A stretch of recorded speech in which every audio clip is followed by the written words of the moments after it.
आशा जी, नाजरीन आपको बहुत ज़्यादा पसंद कर रहे हैं आपके प्रोग्राम की वजह से, लेकिन वो जानना चाहते हैं कि आप कहाँ से हैं, किस फैमिली से हैं, आपकी फैमिली में कौन कौन है, तो इस तरह के आप कुछ बताइए अपने बारे में। कहाँ से आई है, कौन है, किधर को जाएगी, और फिर खूबसूरत भी बहुत है। Thank you so much.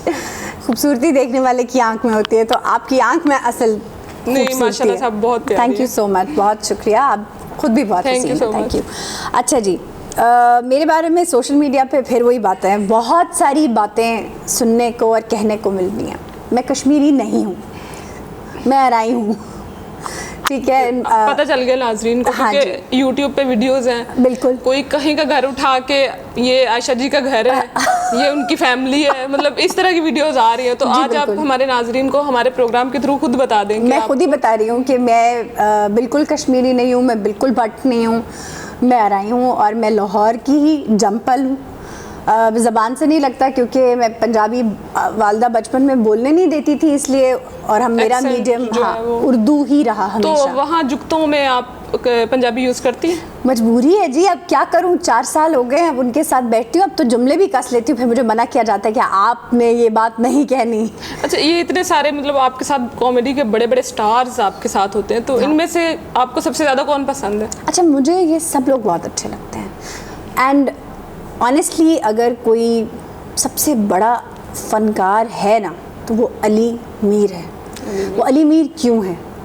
Not because जो टैलेंट उसके पास है, उस जैसा टैलेंट एक तो मैंने देखा नहीं है, not in Pakistan, not in Bollywood, not even in America. बहुत वर्सटाइल है, बहुत वर्सेटैलिटी, और फिर सबसे बड़ी चीज़ उसकी अच्छाई, उसका अच्छापन, उसका अच्छा कैरेक्टर है। He is a very nice human being. एक इंसान कैसा होता है वो ज़्यादा ज़रूरी है बजाय इसके कि एक एक्टर, एक फ़नकार कैसा है। बिल्कुल ऐसे। वो एक, आप अगर मेरी गवाही समझें तो वो एक सच्चा आदमी है। वो इस लगन से अपना हर एक्ट करता है कि आप हैरान रह जाते हैं। यानी अगर वो शेख रशीद बनते हैं तो मेरे जहन में जो असल शेख रशीद साहब हैं पीछे चले जाते हैं, नहीं, वो मुझे नज़र ही नहीं आते। मैं टीवी में जब उनका इंटरव्यू देखती हूँ तो मैं अली मीर ढूंढ रही होती हूँ। तो ये क्योंकि मैं उनके साथ बहुत कामयाबी, ये कामयाबी भी है, और ये आप ये समझ लें क्योंकि हम वक्त बहुत साथ गुजारते हैं। हमारा शूट सुबह से मतलब समझ लें 3 बजे से लेकर रात के 2 बजे तक चलता है, फैमिली वाला वो। तो हमें, हमारी ये मजबूरी है कि हम एक दूसरे को एज अ फैमिली मेम्बर समझें। तो अगर आप 10 घंटे एक जगह पर इकट्ठे काम कर रहे हैं 70 लोगों के ग्रुप के साथ, और आपकी दोस्ती नहीं है, आप उन्हें अंडरस्टैंड नहीं करते एज फैमिली, खैर आप सास बहू तो नहीं समझते लेकिन आप ये तो समझते हैं कि ये इस इंसान की ये हैबिट्स हैं, ये इंसान ऐसे करता है, ऐसे चलता है, फैमिली की तरह आप बहुत ज़्यादा टाइम गुजारते हैं, आप उसके साथ वैसे चलते हैं जैसे वो शख्स चल रहा होता है। इसी तरह बाकी आर्टिस्ट हजरात हैं, आपने जैसे भी जिक्र किया, बहुत तूफान चले, बहुत लोग आए, बहुत गए, बड़े बड़े लेजेंड्स के साथ काम किया है, बहुत बड़े बड़े जो हैं मास्टर ऑफ कॉमेडीज़ के साथ काम किया है, आफ्ताब साहब के साथ भी काम किया है। तो I have learned from everyone, और जब आप हर एक से सीखते हैं तो आपको भी जुमले कसने आ जाते हैं। बिल्कुल।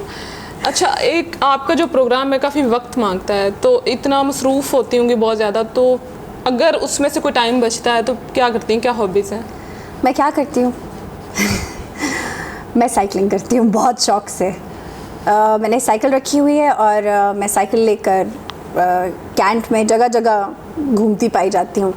तो वर्कआउट के लिए या नहीं, ये वर्कआउट बिल्कुल नहीं है, ये बिल्कुल वर्कआउट नहीं है, ये मेरा लेजर टाइम वो है, आप समझ लें, एक लग्जरी दी हुई है मैंने ख़ुद को।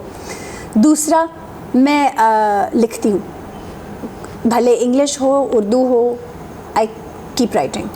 तो ये 2 चीज़ें हैं जो मेरी फ्री टाइम में अगर मुझे मिल जाए वक्त तो, क्योंकि जब आप प्रोग्राम नहीं कर रहे होते तो फिर आप घर पे मसरूफ़ होते हैं, फिर आप बच्चों को देख रहे होते हैं, फिर आप फैमिली के साथ टाइम स्पेंड कर रहे होते हैं, फिर आप हस्बैंड के साथ होते हैं, फिर आप अपनी फैमिली के साथ होते हैं। So there is so much to do all the time. अराई हूँ, बट जट और कश्मीरी नहीं हूँ, ठीक है। तो मेरे बारे में जो दिखाया जाता है और जो मेरा बायोडाटा दिया जाता है वो बिल्कुल गलत है, और सैलरी भी मेरी उतनी नहीं है, बिल्कुल नहीं है, to be noted my lord, बिल्कुल उतनी नहीं है। अच्छा, सैलरी का जिक्र ना ही करें, आजकल हालात अच्छे नहीं हैं, आप सब भी जानते हैं, दुआ करें हमारे मुल्क के हालात अच्छे हो जाएं। वेल मेरी फैमिली एजुकेशनिस्ट पर मबनी है, सब लोग कोई पीएचडी है, कोई एमफिल है, मैं खुद भी एमफिल हूँ इंग्लिश लैंग्वेज टीचिंग में, और हम ट्रेंड एजुकेशनिस्ट हैं। इस मीडियम से मैं वाहिद इंसान हूँ जिसका अब ताल्लुक़ है, पहले नहीं था। जब मुझे अपनी फैमिली को कन्विंस करना था ना कि मुझे ये करना है, तो उस वक्त my husband was the only one who actually stood by me. बहुत ज़रूरी है ये। और मैं समझती हूँ कि ये एक आपने कहा था ना यंग जनरेशन को क्या कहना चाहेंगी आप, तो यंगर जनरेशन को मैं ये कहूँगी कि अगर आप दोनों मतलब कपल में से कोई एक भी मीडिया पर है तो दूसरे इंसान को उसका स्ट्रॉन्ग पिलर बनना पड़ेगा। अभी सोशल मीडिया की भी बात की आपने, ये भी कहा कि उन जंगजुओं के हाथ में भी लग चुकी है, कोई भी नहीं बच पाया, कोई भी नहीं बच पाया, हर एक को उन्होंने मतलब ये जो माइंडसेट है ना अपना गुस्सा निकालने का सोशल मीडिया पे इस अंदाज में, ये सबसे ज़्यादा डेविस्टेटिंग है, सबसे ज़्यादा बुरा है। ये वो चीज़ है जो हमारे माशरे में किसी की इज्जत को सेव कर ही नहीं सकते आप।